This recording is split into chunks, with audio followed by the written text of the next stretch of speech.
పసుపులేడు వీరంకి చచ్చినాను. ఏం చేస్తుంటారు?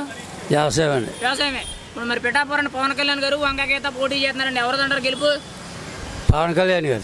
ఎందుకని పవన్ కళ్యాణ్కి అవకాశం ఇస్తారన్నారు? పవన్ కళ్యాణ్ ఎందుకు ఇస్తామంటే అండి 10 సంవత్సరాల నుంచి పోరాడి పార్టీని వదలకుండా నిలబెట్టిన వ్యక్తి ఎవరంటే పవన్ కళ్యాణ్. అది ఓడిపోయినా కానీ నిలబడ్డాడు. ఓడిపోయినా కానీ 2 చోట్ల ఓడిపోయినా ఒక సీట్ ఇంకా ఆయన వెళ్ళిపోయినా కానీ నిలబడి సాధించినాడు ప్రజల కోసం, మన కోసం. మరి ఈసారి అసెంబ్లీకి వెళ్తాడంటారా? అసెంబ్లీకి తప్పకుండా వెళ్తాడు.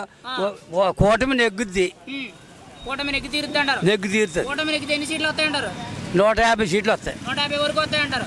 మరి 5 ఏళ్లలో రాష్ట్ర పరిపాలన ఎలా ఉందండి? రాక్షస పరిపాలన. రాక్షస పరిపాలన అంతమాట అనేసారు.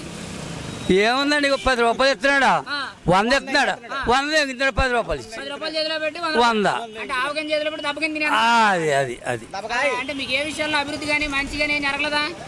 ఏముంది అభివృద్ధి అనే ఒక పథకాలు అన్నాడు. ఎన్ని కరెంట్ బిల్లు ఎంత, ఏం కొన్ని ఈ సరుకులు ఎన్ని ఏడు ఎంత, గ్యాస్ సిలిండర్ ఎంత అయింది. మరి ఇవన్నీ ప్రజలు గుర్తించట్లేదు అంటారా? గుర్తించారు కాబట్టి చెప్తారు. మరి చాలా మంది మాకు ఇంటికి పెన్షన్ అవుతుంది, ఇంకంతకన్నా ఏం కావాలని అన్నారు. ఇంటి పెన్షన్ ఇస్తే సరిపోయింది. 3 వేలు ఇప్పుడు వీళ్ళు ఎవరా ఇంటికి, వీళ్ళు 4 వేలు ఇస్తా అంటున్నారు కదా. మరి వాళ్ళకన్నా వీళ్ళు ఎక్కువ ఇస్తానన్నారు కదా. ఇస్తా అంటున్నారు కదా.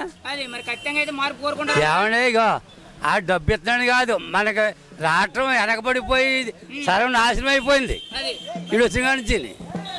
మరి చాలా మంది మళ్ళీ పవన్ కళ్యాణ్ వస్తే ఈసారి బీహార్ పారిపోతామన్నారు. మరి మీరు ఎక్కడికి వెళ్ళిపోతారు? పవన్ కళ్యాణ్ వస్తే కదండి, ఈడు వస్తే పారిపోవాలి. మనం జగన్ వస్తే పారిపోవాలి. పారిపోవాల్సిందే. ఎక్కడికి సముద్రంలో దిగిపోవడం ఇంకా బతుకున్నాక హక్కు లేదు. ఇంకా బతికినాక మనం బతుకునే కూడా. మరి జగన్ మీ ఇళ్ల స్థలాలు పట్టాలు ఉంటాయి కదా,